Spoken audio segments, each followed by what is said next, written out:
Yo to the yo to the yo yo yo. Got a Polaris Sportsman 2002 400, used and abused, and just gonna show you to replace the rear axle. The boots are ripped, it's making noise. Just went and did this side, so we'll take the wheel off and get this side apart. Okay, first thing, I'm just gonna take this rubber cap off over the axle nut, because it's a lot easier to crack that loose with the wheel still on. Okay, I'm gonna just take this axle nut off, which was hand tight. Somebody must have been in there before and didn't tighten it all the way.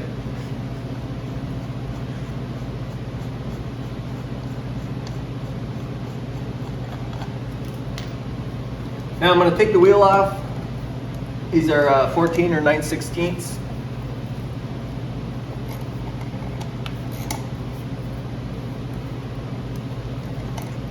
So jack it up. Now you can jack it up, pull the wheel off. And then with that nut off from the axle, we can pull your hub off. Then the next thing's, again with a 9/16 or 14, we'll pull each of these off. Make sure you go the right way. Lefty loosey, righty tighty.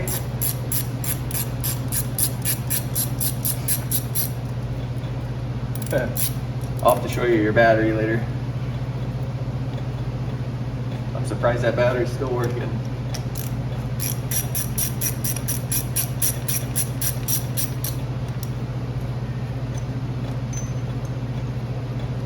So I usually pull these little spacers out of here and the washers.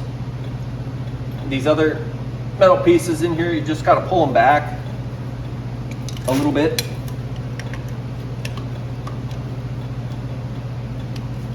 And then that'll allow the bottom to kind of swing out.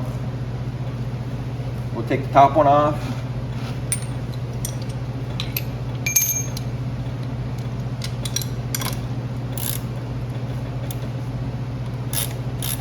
That was awfully loose too. We'll tighten that one up. We'll tighten everything up when we put it together.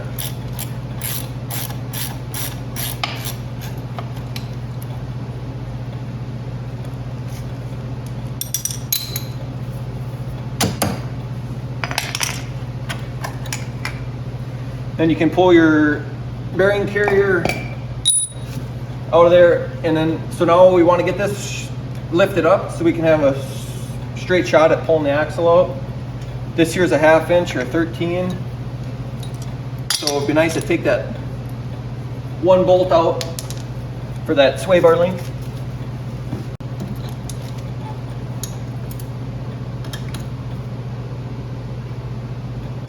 Oh, that was tight.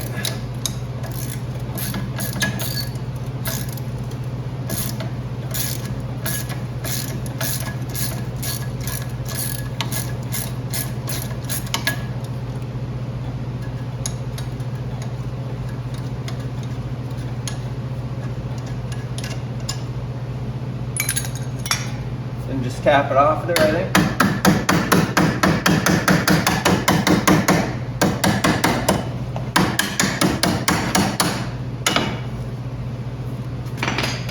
Okay, and then from there you can see this lifts up, and then you get a straight shot at pulling your axle out. So try and do this myself here. Ready? There you have your axle out. Gotcha. Okay, so we just got some new aftermarket axles. You can buy a pair of them for like $100, and easy enough to just replace.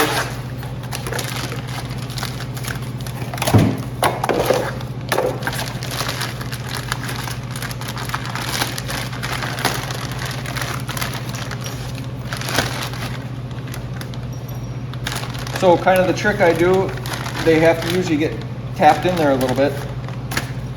But I'll take this nut and we'll put the nut on backwards. And then I kind of keep it flush with the end here. And then when you go to stick your new axle in, you can take your hammer and pound on the end here to force that axle in. Something like this.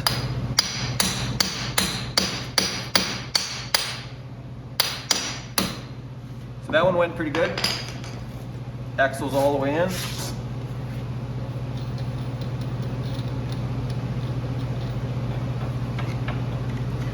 And now just reassemble everything in reverse order you took it apart.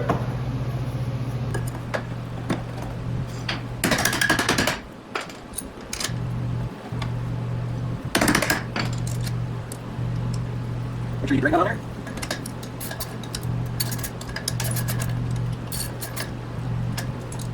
You don't use ratchet wrenches, so I find myself turning this the wrong way here.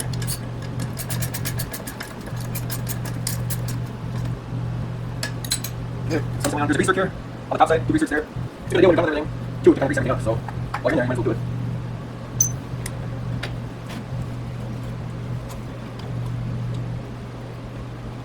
That's better. You can get these loads in. Start if you want.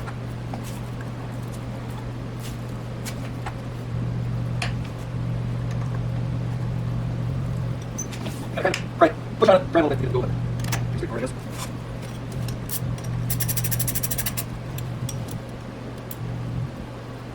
There we go. I do like to put a little bit of grease on these splines. Not too worried about a little bit of sand in there, it's not a big deal. But grease it up just so it doesn't get dry. Then put your hub back on. And then you can put your washers. And then if you want the new nut or the old nut, whichever one you decide. And then for tightening this, you can try it with the wheel off or you can put the wheel on. But I think it's probably supposed to be somewhere around 100 foot-pounds. I don't know.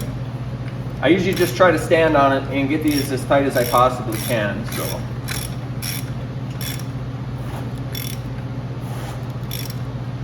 Try to hold the brake.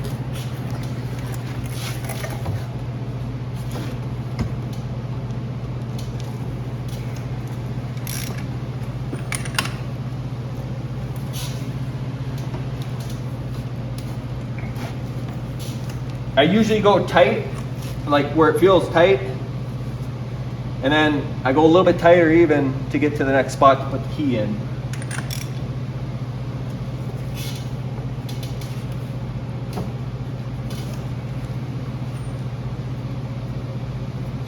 And that should work. I think I can get the key in now. And then if it ends up not being enough, you just have to come back and tighten it later, but I think it'll work.